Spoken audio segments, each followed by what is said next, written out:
Call the City Commission meeting Thursday, April 27th. First item of business would be the review of the April 13th minutes. Changes? Okay, stand as written. Next item on the agenda would be the March 2017 financial statement. Thank you. This is the report, financial summaries of revenue and expenditure for the City of Hayes, month ended March 31, 2017. Revenues in March totaled $2,259,362. That's an increase of $226,697 compared to the same period last year. Some notable areas of increased revenue compared to March of 16. Golf course revenue, which is green fees and memberships, took a jump, up $37,500 for March. Year-to-date, golf course revenue is up $11,600. Golf course improvement fund revenue, which is the trail fees, is up $5,500 for the month of March and up $2,100 year-to-date. General fund miscellaneous revenue increased $146,600 during this period, due in large part to the $110,000 received through Purple Wave auction for the sale of the 2012 Elgin Street Sweeper. We're very happy about that. Yeah. For March, residential and business water consumption was down negative 2.68%, while revenue and conservation were up 8.8% and 43.7% respectively. Year-to-date, consumption is off negative 1.27%, while total revenue remains up 10.2%. There were no significant areas of revenue decrease. Expenditures in March totaled $3,072,781, which is a decrease of $413,747 when compared to this time in 2016. Some notable areas of increased expenditure. Headlining increased expenditures, the third payroll in March, equating to about $369,000 in total across all funds. Another significant increase was in the payment of the allocation to the library, total amount of $920,000. As we reported last month, this is due to the timing of their request. This was paid in February last year. Public safety equipment expense was up $22,000 for the purchase of radar units for the new 2017 PD interceptors. Some notable areas of decreased expenditure. Ball field maintenance, new equipment fell $6,400 due to the purchase of a 26-foot trailer at this time last year. City Commission capital reserve fell $802,000 due to the transfer to capital projects for the 2016 street maintenance program a year ago. And new equipment reserve expenditures were down $128,000, due in large part to the purchase of a two-stage dual auger snow blower for the service division, as well as a new pickup for the pie division last year. Month-to-date general fund sales tax collections were at $529,752. That's a decrease of $20,363, or negative 3.7% as compared to last year. Year-to-date general fund collections are at $1,821,725, down $12,812, or a negative 0.7% when compared to actuals from a year ago. For the first time since September 15, the 6-month average is positive, and coincidentally, there is also a 6-month positive trend in that average percent change. The report of quarter-to-date sales tax collections by industry classification was down $7,000, or a negative 0.38. These top 10 represent 71% of the total quarter-to-date sales tax distribution. The Finance City Clerk's Office invested $4.5 million in maturing or renewing certificates with a weighted average interest rate of 1.1. The portfolio certificates of deposit on March 31 totaled $58.7 million with a weighted average interest rate of 0.84. That is up 0.4 from a year ago. Total balance of the money market account on March 31 was $1 million with a current yield of 0.2. Total investments are up $3.3 million when compared to this time last year. I also have one more item I wanted to add on at the bottom. I didn't write it in my report. Coming up, we have 4 districts we need to special assess, certified to the county, and then bond.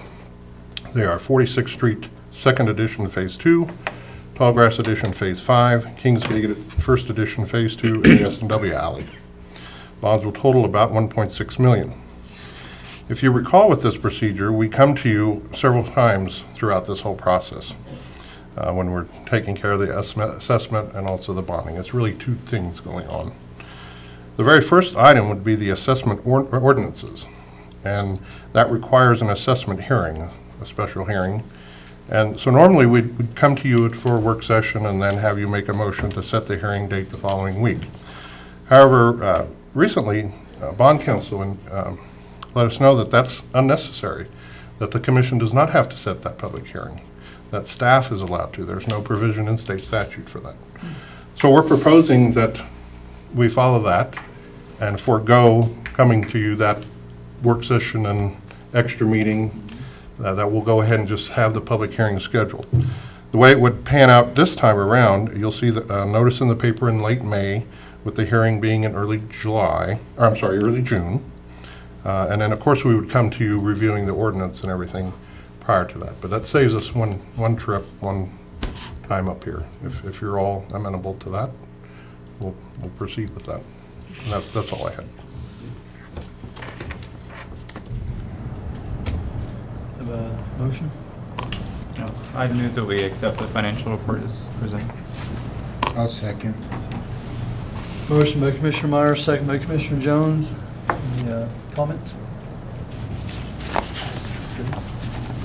Troy, hoping you're going to give us some more positive news on the sales tax. It's not bad. No, it's not. Yeah, It could was be, not what I thought it yeah, it could be a lot worse. You know, and it's funny is I actually just in the last few days talked to some local business people, and you know, and they see it starting to break loose, but it's still extremely tight. So there's maybe a small positive coming.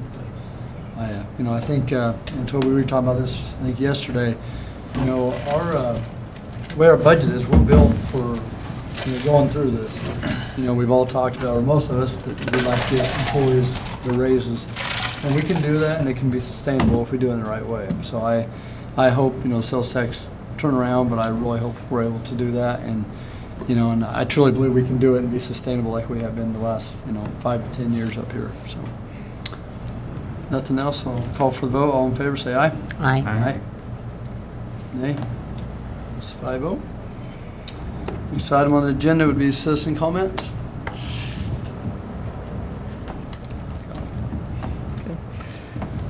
Okay, next item would be the consent agenda.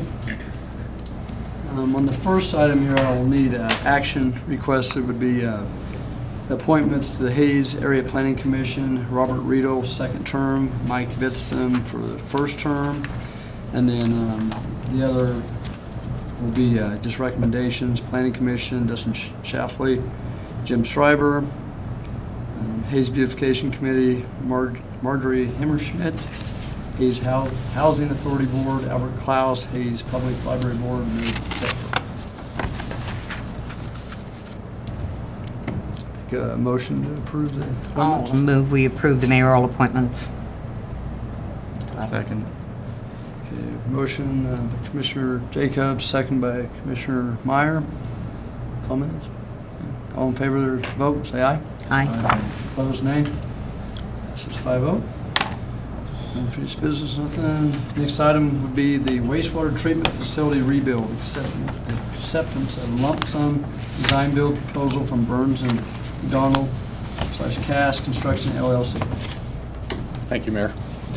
Stan Christopher with HDR, and just briefly I'll introduce the Burns and Mac team that we're going to talk about a little bit tonight. John Mitchell, Brian Meyer, and Mike Halfling, and they'll be up to talk in a few minutes. As we talked last week, back in February, the Commission authorized us to proceed with the issuance of an RFP to two design-build teams that had been shortlisted previously in our design-build qualification evaluation. That was the team of Black & Veatch and Garney, and also Burns & McDonald and Cass constructors. The purpose of that was to solicit lump sum design-build proposals that would hopefully meet or be very close to our budget on the project, $27.6 million. We'd asked those submitters to submit their proposals no later than March 23rd, and that the project would have a final completion date of September 1st, 2019. We did receive one proposal, the one from Burns McDonald and Cass Constructors, and we're here to talk about that tonight. And so I've got some slides I'd like to kind of walk through that process.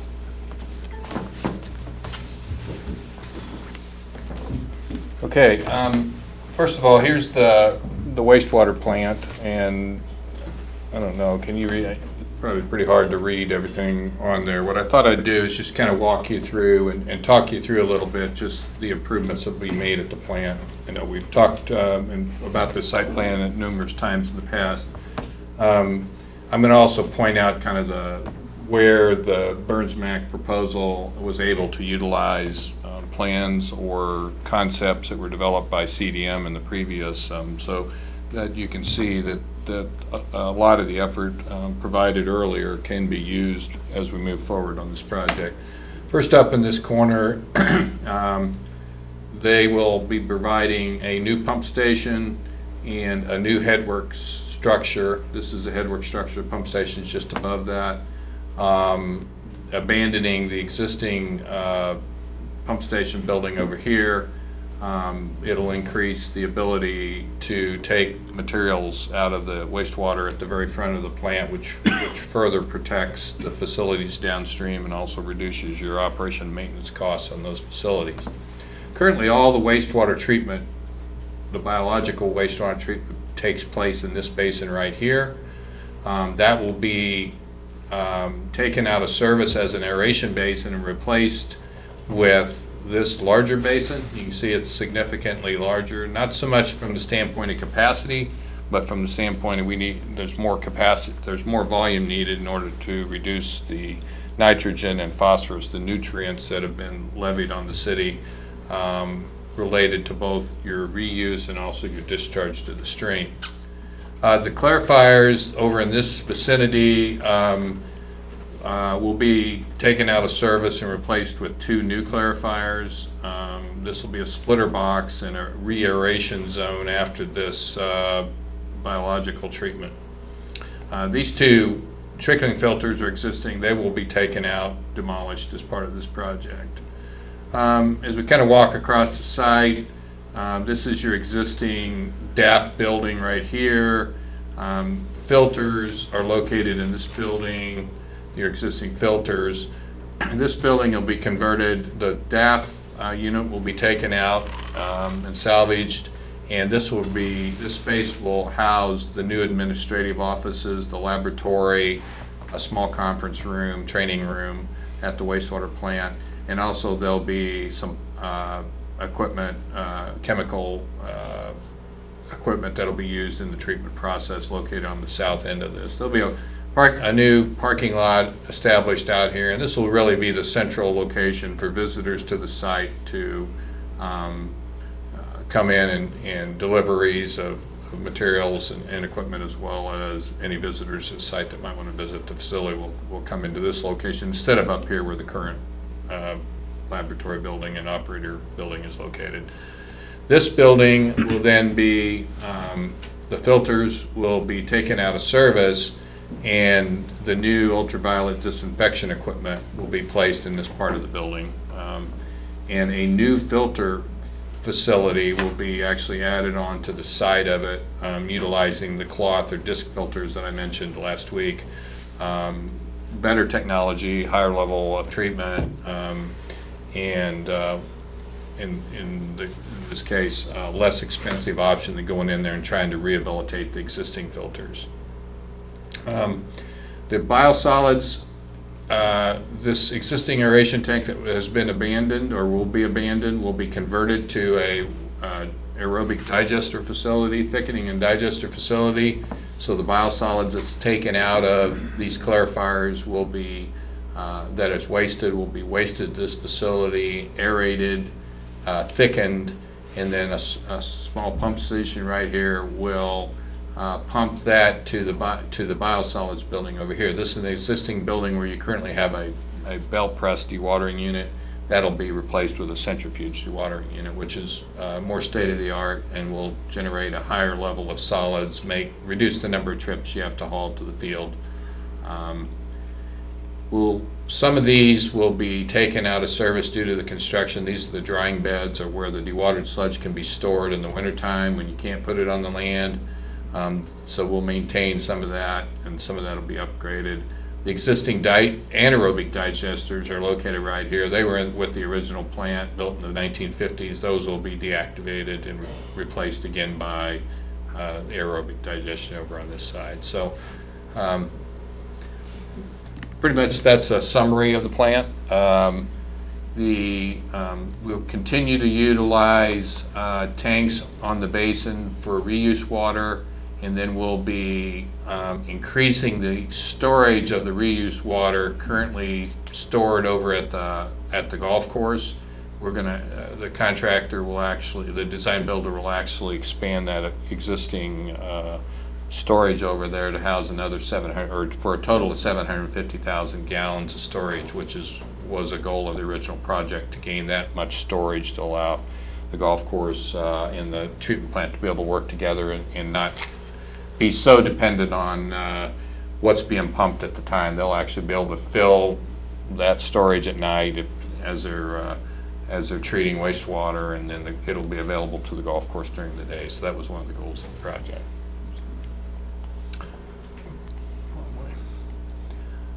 So, as I mentioned, the Burns & McDonnell CAS team submitted their lump sum proposal on the 23rd of March.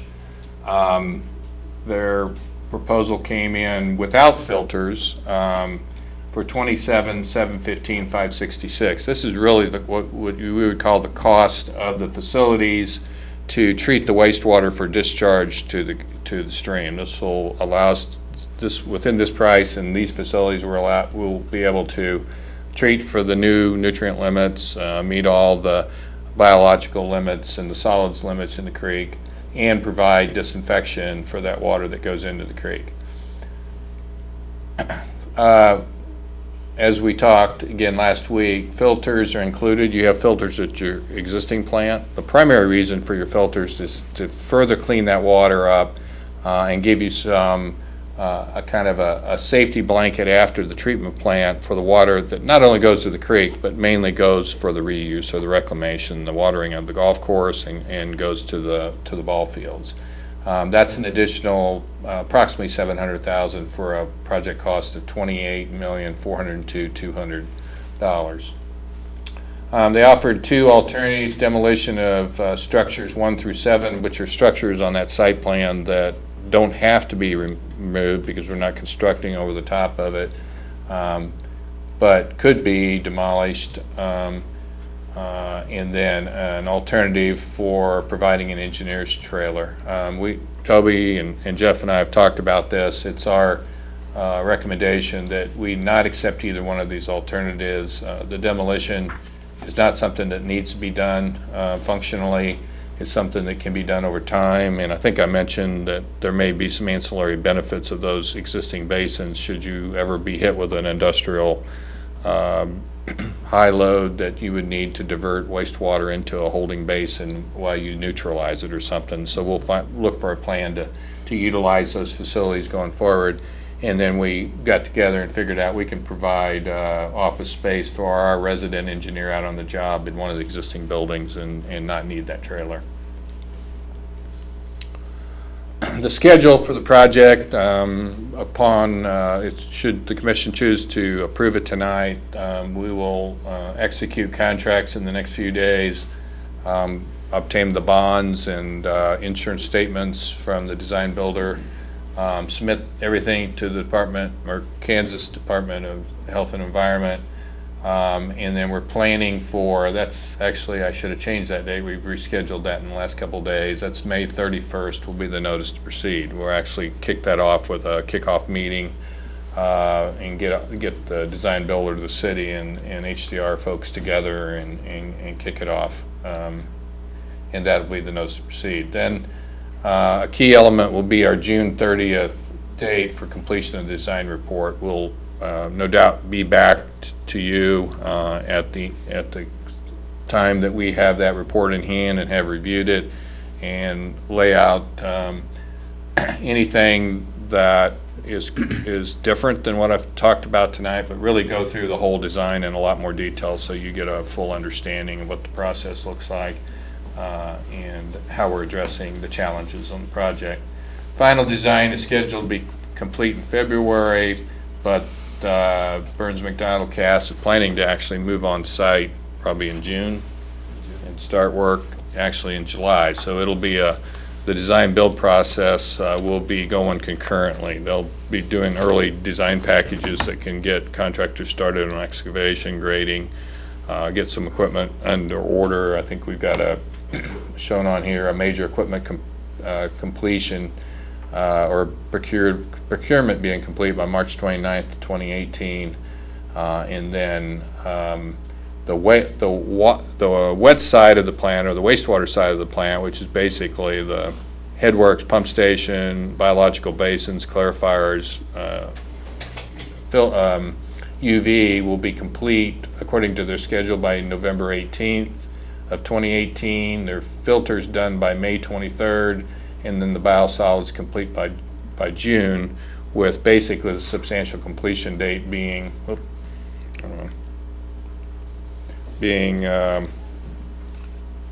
July 18th, 2019, and final completion date of August 7th, 2019. The substantial completion dates in the contract are July 25th, and the final completion date is September 7th. So that's the schedule looking forward. So tonight we're here to basically ask the Commission to accept, or recommend that the Commission accept the lump sum proposal for Burns McDonald Cass for the price of $28,402,200, and authorize the city manager to sign the agreement between the city and the design builder. So, be happy to answer any questions. I move we accept the lump sum proposal from Burns McDonald CAS Constructors LLC for design build at a price of $28,402,200. $402,200. Second. A motion by Commissioner Swaller, second by Commissioner Jones. Comments? We'll get to that part in a minute, but the question I have, we're way off time. We were supposed to have this done this year, so what does the Kansas Department of Health and Environment think? Have we notified them? Oh yeah, and we had meetings back in August, right after we failed to reach, and they basically promised at that time an extension in the schedule to, as long as it's reasonable, and they know what the dates are now, and there will be an extension granted. We don't know what that date is. They'll probably ask us for a final date that we wanted extended to, and I'm sure Toby would like to see that moved to probably the end of 2019, which I think would be a smart move. They want to move it one time and not have to address it later. Again, right. So that meeting will take place here in the month of May, and we'll have that. But every indication from them is obviously they're fully in favor of doing it. They understand it. So I think the process has been good. I appreciate your skill, your leadership, everything you brought to the table, but it just shows that every project that we do, whether it's realigning wells in the Smoky, this took 18 months, took 5 years. This is taking 5 years. Everything takes forever. So we'll get it done. We'll do it correctly this time. Yeah. It's a big project. We want to do it right the first time. Correct. right. Why are we recommending a price with the filters instead of without? We need it for effluent water to irrigate with. We need the filters to irrigate with. Filters just give you that one more barrier. A biological wastewater treatment plant, in general, averages and has good quality water, but most wastewater plants, because the influent coming in varies. Sometimes the effluent, it may meet all, and it will meet all the KDHE limitations, but sometimes even the KDHE limitations are not as good as you wanted if you're going to put it on the land or put it out on the ball fields, that kind of stuff. So the filters are that one more step that says we're going to clean it up and it'll be high quality water under all conditions, regardless of what's going on, whether the influents come in, whether it's raining, or whether you got other issues going on at the plant. So that gives you that safety blanket protection on that. Maybe like if we had 3 inches of rain in an hour. Yeah, yeah. Yeah, it's just, we like the security when you're having something that's going to come into contact with people at ball fields and Yep. golf courses and places like that. If you think about between the sports complex, the golf course, Larks Park, Pratt Optimus soccer fields, Glassman is affluent water. There's a lot of people could come in contact with the water. Well, honestly, I thought it was strange that there was a price without filters, but I just was curious why, if we had that option, why you were recommending that over the one without filters. Part of that has to do with the financing, right? Why that was quoted with and without. Yeah, if this is going to be over budget, we think we can accommodate the overage with the rates that are already in place and everything's been, but because of the delay, we're pretty confident we can accomplish that. But if for some reason we can't accomplish, we don't want to go back to the state revolving loan fund and borrow more money, we don't want to raise the rates, we could use water sales tax to pay that gap if we have to. And the filters are there for the reuse component of it. Water sales tax is paid for all of our reuse infrastructure in the past, because every gallon you can reuse is a gallon you don't have to acquire of a new source. So this creates a good auditing trail if we ever have to do that when it comes time for Kim to write the checks and set up the financing and pay the bills. So one thing I've learned since I've been on the commission is regulations seem to change quite often. You know, with this big of a project, I mean, 5 years down the road, do you see us needing to add, change, or do you have any clue? I mean, I know they're always talking to EPA. Is this a crystal ball right here? Maybe. Maybe One would actually have to have a staffed EPA to, and there's not. Well, the reason I asked you, Yeah. you guys deal with this more with me. Yeah. So Yeah. what do you guys see going on? You have 5-year permit increments. Okay. And so, in the very beginning, when we sat down with KDHE, I mean, you had certain limits you had to meet today based upon their action they took against you for phosphorus and nutrients. They, issued those in a draft permit that'll become final when this plant's done, and those will be the limits you have to live by date. This plant fully meets those limits. They also told us that, and we knew this from other facilities, that the EPA is changing ammonia limits across the country, and that they'll eventually be adopted by the Kansas Department of Health and Environment, probably within the next 5 years, so that your permit 2024, this permit will initially be put in place in 2019, and then in 2024 you'll get a new permit. They're going to have lower ammonia limits, and we've been told that, and so the performance of this plant from the outset will meet those limits.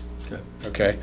Now, what they've also told you is it's possible, and nobody knows, because the stream, Chatola Creek and Smoky Hill, are under a TMDL, which will continue to be monitored, a total mass daily loading on the creek. And that's not just from the plant. That's from stormwater, that's from agricultural runoff, whatever. They'll continue to monitor that. And there's a good chance that when you're done here with your plant, that's going to be satisfied. But there's no guarantees. So they put you on notice that someday your nutrient levels are likely to go down. That's probably the nitrogen and the phosphorus will probably go down. And they put you on written notice. Now, discussions with KDHE from the start of this project through a couple weeks ago when we were there is they're not going to push any new limits related to that on you till the end of your SRF loan. We don't have that. There's no guarantee of that. But they said it's not their intent to lower those numbers. So there are things within this plant that we have incorporated that will help you meet the next level of nutrients should they be applied. Now, where we stopped short was spending money on equipment that might set 20 years, and by the end of the 20-year period, it's not going to be worth anything. You would have bought it, paid for it, for a future limit that we don't know about. Right. So, when those limits come up, there may be things like small structures need to be added, or most likely the biggest problem, that you have when you get to those lower limits is you don't have enough carbon in your wastewater. In other words, you don't have enough biological matter for the bugs to do what they need to do, and so you actually have to add carbon. And so it's an addition of a chemical, not so much of construction of new facilities. So that's something, again, KDHE has told us over their dead bodies, will they force you into that? Because they don't believe in going to that limit. But we know they can't guarantee it, and we can't guarantee it, and we don't know what EPA is going to do going forward, or KDHE. Most of the people at KDHE won't be here probably when it happens. So we've tried to prepare you as best we can, and you're in pretty good position for a long time to come. So if they had to build, 10, 15 years down the Yeah. road, we have room out yeah, there too. you got room out there. You got other basins we're not going to tear down that maybe could be retrofitted. And what you have has built-in extra capacity beyond what you need in the next 20 years to help you address that in the future. So Thank you. Appreciate that. So my answer was not sarcastic or meant to cut off Stan, but when I was elected, we were told that we would have to start treating stormwater. And then we had a new president, and we've never had to treat stormwater. Now, we've enacted certain things to contain dirt and keep the streets clean so we could satisfy that, because we then got a different president and we started slowly.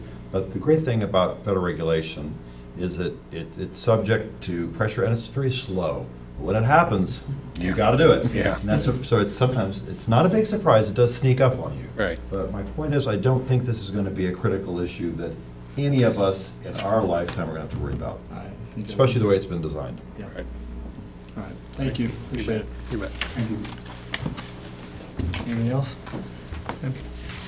All in favor of the motion, say aye. Aye. Opposed, nay. This is 5-0. Mr. Chairman, I also move we authorize city manager to sign agreement between the city and the design builder. I'll second that.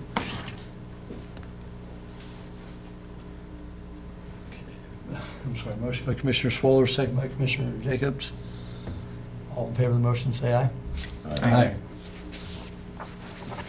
And the next one, I just need to open a public hearing. Okay, I will open a public hearing on the neighborhood revitalization plan amendments. John's going to speak to that tonight. Okay. Thank you, John.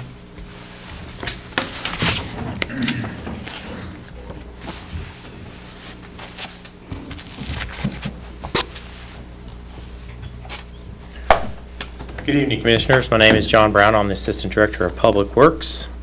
Staff has proposed updating the city's neighborhood revitalization plan, which includes several changes, most notably increasing the size of the eligible area. The proposed amendment has been before the Planning Commission, and the City Commission saw this presentation at the April 6th work session and again at the April 13th regular meeting.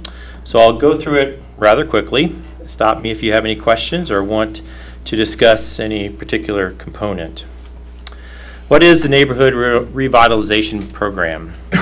For those that may not know, the Neighborhood Revitalization Program, or NRP, which is easier to say, and I'm going to say from now on, offers property tax rebates to promote the revitalization of properties within a defined boundary. Rebates are provided based upon the value added to the property. The program has been in use for about 15 years with a couple of minor amendments along the way. Many properties have benefited from the program, and I'll point out some of those in a minute. The 45 properties that have used the program over the last 15 years have received rebates totaling $514,000.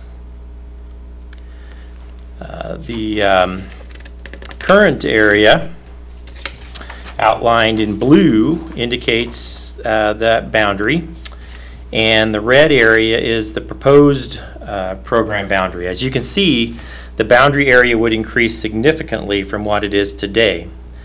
The proposed boundary is approximately the boundary of the 1965 city limits. The goal is to encourage redevelopment of retail and other commercial properties, preserve and promote owner-occupied single-family residential and/or purpose-built multifamily housing. Here are some examples of properties, both residential and commercial, that have benefited from the program.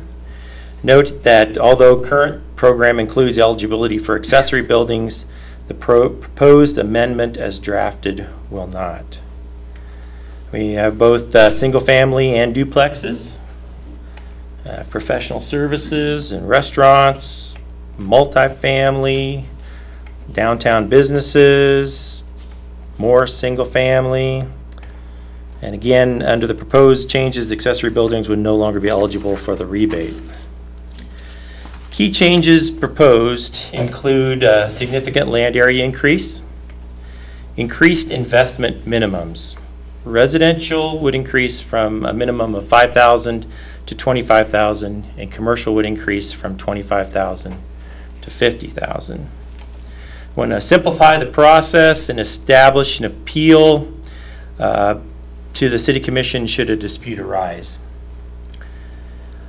Applicants would be ineligible if delinquent on property taxes, and modified amortization of residential projects to be the same as commercial is being proposed. And with that being said, here's a sample rebate calculation using the current mill levy amounts, assuming a value added of $100,000, and using the current sliding scale rate as shown on the screen. The total rebate equates to about $7,695 over the 10-year. Using the 95% proposed in the amended plan, the total rebate amount would be about $11,512 over 10 years.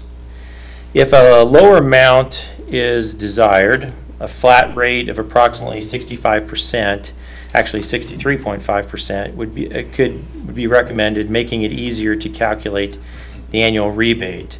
That $7,877 for at 65% would be equivalent to the current sliding scale.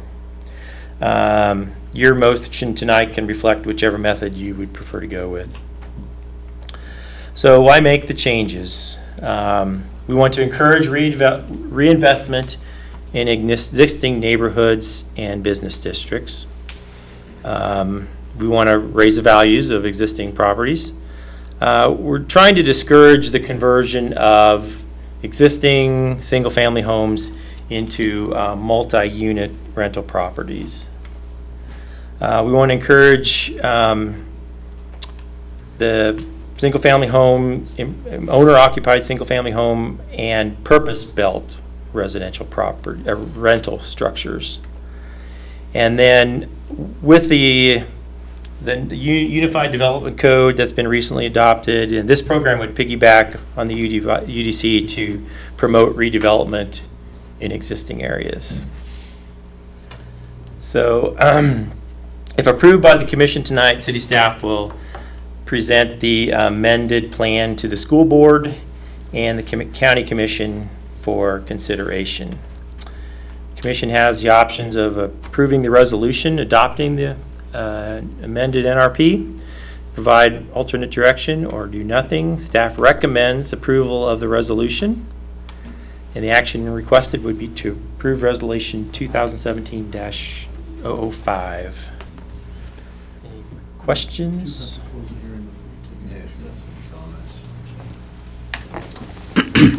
Any comments on that before we take action? John, I do have a question. Could you go back a couple slides, or right there, the wording, discourage conversion of single family to multi-unit rental properties. Basically taking a small single-family home and making 3 apartments out of it, yeah. I get that, but the word discouraged, is that, I mean. It makes it, since though that wouldn't be eligible for this program, it makes it more attractive to either buy the house and reinvest in it as a single-family home, or buy the older home, tear it down, and put in like some of the purpose-built multifamily that's going in, as opposed to buying the home, reconfiguring it to put 3 apartments in it, and then qualifying for the rebate. So it's just a matter that wouldn't qualify. Okay. For it. The word discouraged is, depending on who's reading it, could look at it 2 different ways, I think. But maybe not. Maybe I'm. So encourage single-family home rehabilitation. Yes. Right, it discourages it by not making it eligible. Right. There's really, by not being eligible for the program, the incentive would be to. That's fine. I could see somebody saying we're discouraged. I mean, you're not saying no, and you're discouraging it. But you're Right. not saying, For the program you are, but, right, I get what you're saying. No, we could word it better as we go to school district in the county. comments? Okay, so I have to close before, okay, I'll close the, You have to have a motion to close. I'm sorry.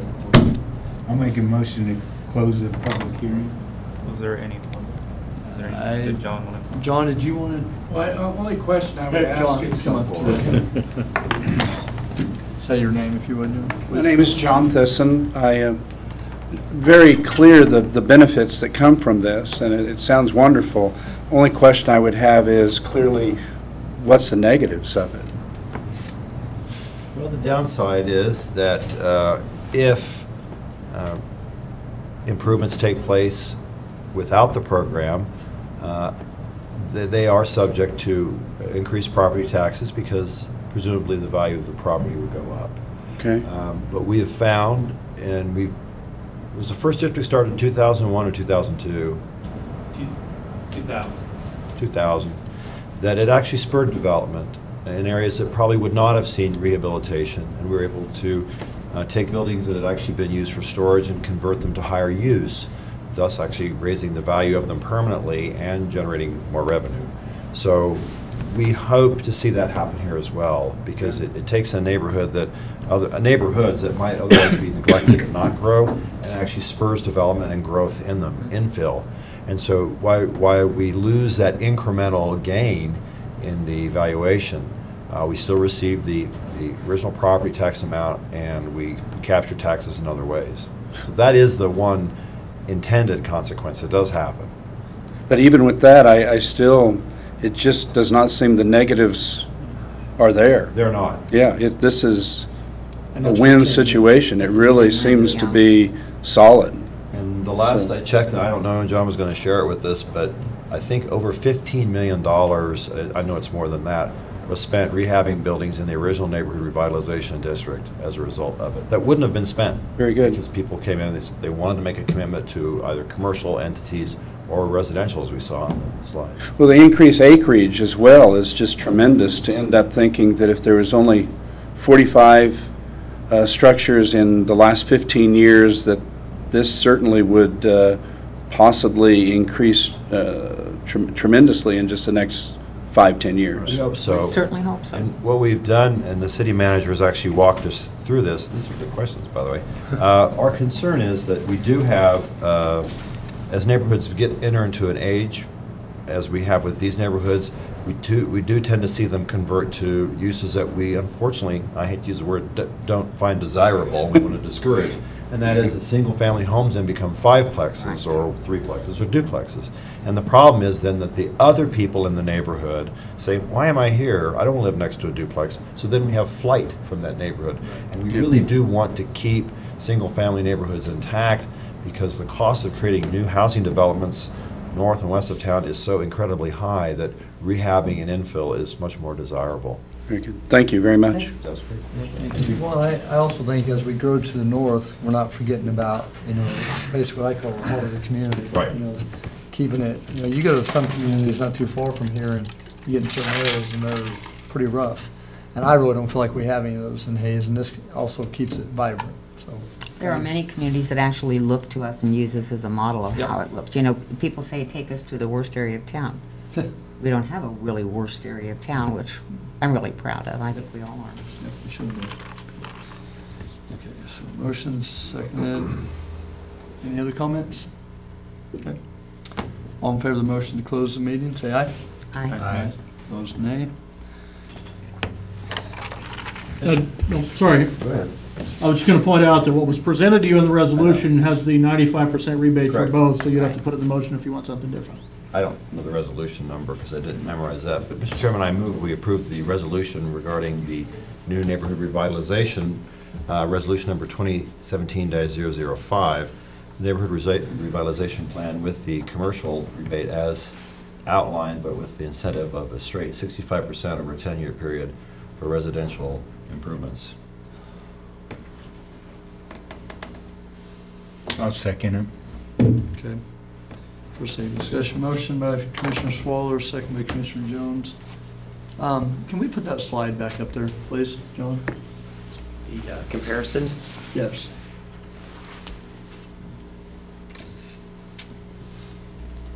So what your motion was the bottom, right? Right. Correct. That way, because in our discussion, we discovered that it is a bit onerous for the taxing entities to do the sliding scale. Again, the purpose, as I've mentioned multiple times, and I apologize for mentioning it again, is that commercial work takes a lot of work, it takes a lot of money, it takes a lot of coordinating with banks, it is very challenging. And to have someone make that kind of investment in the commercial structures on Vine Street is it's a pretty high bar to set. And residential are very personal and may or may not affect the valuation of the home. So that's why I prefer this. I certainly would vote if the majority wishes for the 95%, but my preference is to have residential at a lower rate. I don't like the sliding scale as much as I do the flat 65% across the board, but I guess I don't see this as a commercial versus residential type of thing. I like the 95% across for both commercial and residential, but I would vote either way as well, regardless of whatever the majority of it is. But I do like the 95%. I think affordable housing is one of Hayes's biggest issues, and I would like to see encourage any multifamily housing come in that we possibly can, and I think the either way this is going to help encourage it. I think the 95% would help encourage it more.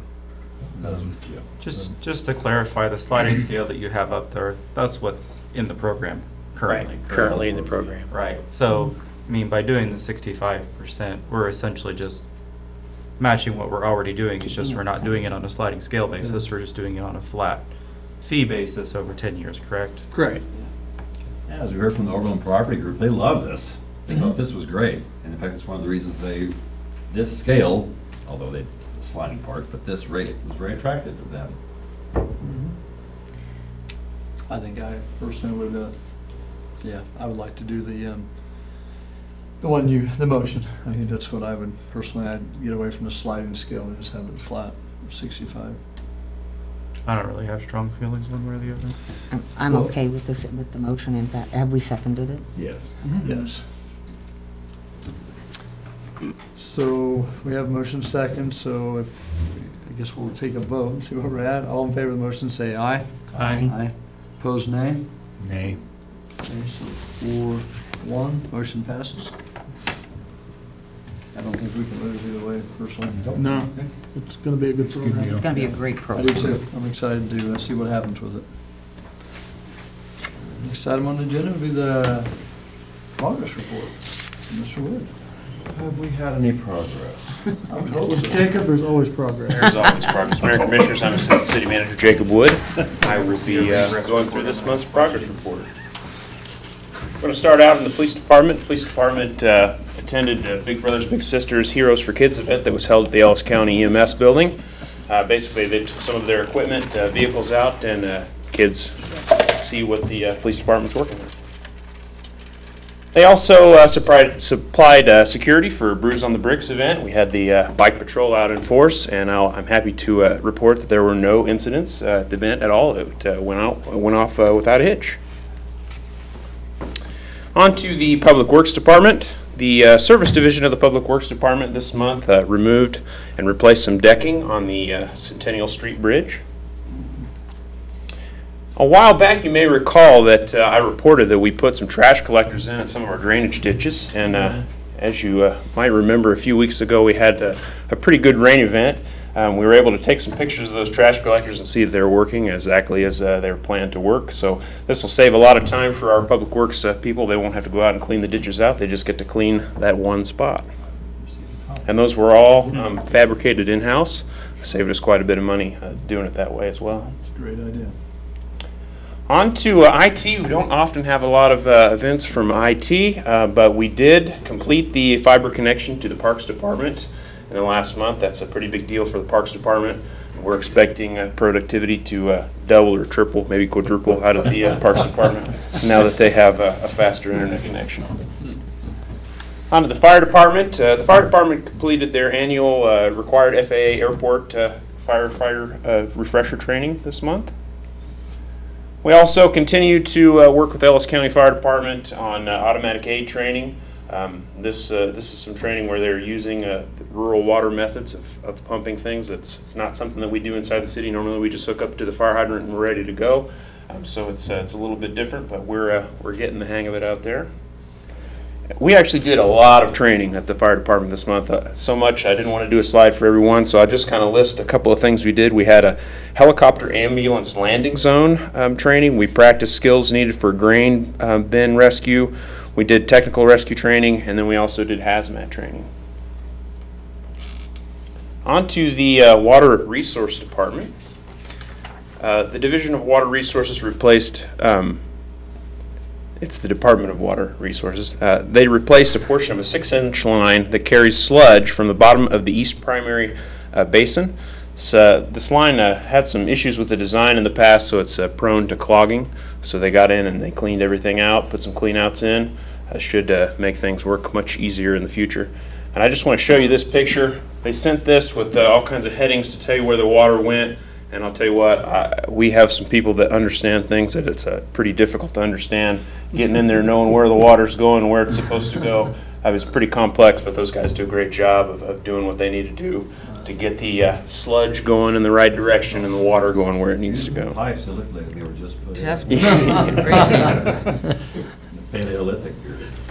We also had a retirement in the Department of Water Resources. Roger Mork was wastewater superintendent. He retired. He worked for the city for just over 5 years.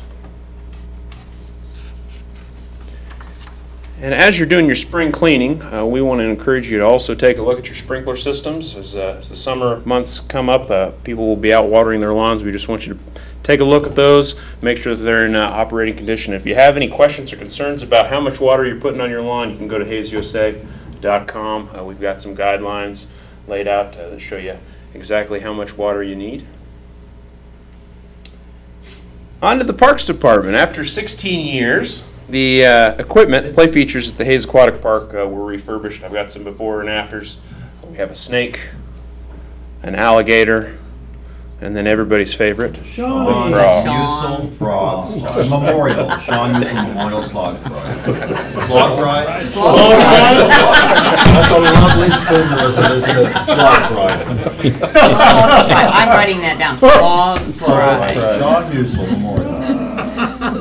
And as you can see, these the refurbishment, it turned out really well. I mean, they did a great job. They really looked are really good. I think that Sean and his whole family are going to be really happy with that also. My one time I go to the pool, let's make sure it'd be great to look at. We'll move on to the CBB. National Travel and Tourism Week will be held from May 7th to the 13th, and we will have a reception at the CBB on May 11th from 2 to 4. They'll have some light hors d'oeuvres, have a come-and-go reception there if you want to stop in. CBB also placed a new billboard. This is 3 miles west of Hayes, highlighting some of our local food. Sandwich. And then the last thing for you, the 150th anniversary of the City of Hayes, Ellis County, and the historic Fort Hayes is coming up this year, or it's actually this year. So we'll have all kinds of events happening. They're going to start posting those things around town. You'll see advertisements, and if you want to see the whole list of events, you can go to visithays.com and check that out. But there'll be a lot of events going on. We're partnering with a lot of different organizations. It's going to be a Mr. Wood, good time. since the city itself is 150 years, could there be a link on the city's website? Could there be an announcement we're 150 years old on the city's website? Absolutely. I mean, if you were 150 years old, you'd be very old. And we'd want to celebrate We that. celebrate. Absolutely. Okay. Yeah. I think we can make that work. And that's all I have. Jacob, I really wanted to comment about this, though, because it was brought up that it is the city celebration. I think everybody kind of got on board at that time. The groups that have gotten together to put together the events, I am really proud of this community and the way they came together. 150 years is a big deal. Commissioner Schwaller told us that early in the year, and people did really jump aboard. Downtown Hayes is involved, the Historical Society, CBB is doing Wild some West amazing Festival. stuff, Wild West Fest. Everybody. It's just everybody getting together, and that's what it's all about. So congratulate them all for us, please. We can do that. And they're having they invited me to be on the baseball team out there, and you guys are invited to be on it if you'd like to play baseball, like they did. They didn't invite me. They said I was supposed to invite Okay, the thank rest you. of guys, so you're all invited. We're not gonna have to wear a wool uniform. Supposed to dress like they used to dress. How fun will that be? More to come on that, but yeah, I think it'd be exciting. Well, it was actually. prohibition then. We got a new frog, can't we just be happy with We are happy with the frog. We didn't get a new frog. We Slog revamped the ride. frog. Yeah, new slog ride. Slog ride. Thank you, Thank Jacob. you, That was sir. That was fantastic. good. Unusual, uplifting. Report of the city manager? I have nothing. You got nothing? I have a couple of things. We had a short meeting, so I'll just carry it on for a while. I had a couple questions. We had a joint meeting with the City County Commission this week, which I thought was outstanding. I'd never been involved in one before, but I thought there was really great information going back and forth, and everybody's pretty much on the same page. But I had a couple questions about the development we were talking about, the Hess development. I'd really liked, did we ever receive a formal request or formal proposal for the Hess development that's going on north of the interstate? No. There was a formal request a year and a half ago by the Woofter Group for a small portion there at exit 157 for water and sewer and a TIF district and a CID and some other incentives. But as far as the Hess property, no. We noticed some movement on that property about a year and a half ago, reached out to the Mr. Hess, indicated that it's in everybody's best interest that develop in a way that produces economic activity for Sure. for everybody, and have received no formal request. We have seen some preliminary stuff that shows the property maintaining outside the city limits and being designed in a way to not be part of the city limits. But there's been no formal request to the city for water, sewer. There's been no discussion about what it would take to develop the property to get water and sewer there, cost involved, I'm kind of possible interested in funding that. mechanisms to help pay for it, anything. There's been no discussion on that. I really wanted, there was a lot of confusion the other night about that, whether it was or wasn't done. But can you tell us more about the infrastructure and what kind of requirements would be to do that? When the Woofter proposal was being presented, we did some rough cost estimates on infrastructure. Water would need to come from the 55th Street Tower, north of the Holiday Inn Express. It would be a 2-mile run of a water main to the west. There is water south of the interstate, but it's the furthest away in our distribution system and the highest elevation. So we would like to loop the two systems together to maintain an adequate looping system. There is sewer on the other side of the interstate with Intersys and the KDOT buildings. So we estimated about $1.5 million for water improvements, about $1 million for sewer improvements, and I think at that time we were looking at about $1.5 million for road improvements with Woofter. A lot of redoing everything from the interchange north and then the 55th Street intersection as well going back. We estimated about $1.5 million, so about $4 million total infrastructure improvements to accommodate future development on that property. Okay. I appreciate that, Toby. The last thing, I happen to know I'm not alone in this tonight, but I wanted to let my fellow commissioners know and staff and anybody else that's interested. I did file for election for city commission for one of the 3 seats that's coming open. I've only been on here a short time, but I've loved every minute of it. I think there's a lot of work to be done in the future, and I'd like to be involved in it. And I really have a desire to continue to serve this community. So I just want you guys to know. Wish you the best of luck. Thank you. Mr. Young? I don't have anything, thank you. Mr. Schwab? Tomorrow night is the what, 50th, 51st Spring Gallery Walk, sponsored by the Hayes Town Arts Council. One of the largest events in the state, and look forward to seeing you there. Bring an umbrella. Yeah. Oh, tomorrow night's not supposed to rain. Oh, I that's think it'll right. be good. You never know. Good work on the Centennial Street concrete work. I drove over that the other day and I just, wow. The quality of work that our city workers do with concrete is just phenomenal. So good work. Just pass that on. They do a great job. I also want to comment on the city-county commission meeting. Going into that, you know, some of the conversations we've had in the last year, and we've had conversations the last few years since I've been on here that, you know, we need to kind of be more involved with each other. So I personally made a point to, you know, try to call them when I can and learn more about what's going on with them. And I thought the meeting was phenomenal. I thought we learned a lot of good stuff from each side, and I was really surprised how well it went. And you know, hopefully for the future of Hayes and Mills County, you know, we're going to do some good things with what we're doing. We are one. And the fortunate thing about that night is I actually didn't have anything going on that night. So I got to go home, and I always said that this would be a family decision. And so I got my kids together at the table, and they thought they were in trouble, of course. And asked them if they thought Dad should run again for City Commission, because going into it, I always said it'd be a family event, and my kids they've actually met so many people, commissioners, governors, different people, and it's something that I could have never taught them myself.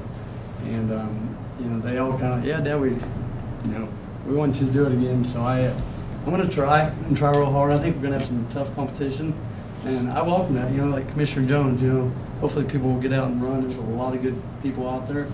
And I'll tell you what, all the comments I had on my last year, I dread being a commissioner. You know, the first year when you feel like everything is going 100 miles an hour, that was pretty rough. It's been, for me, it's been awesome.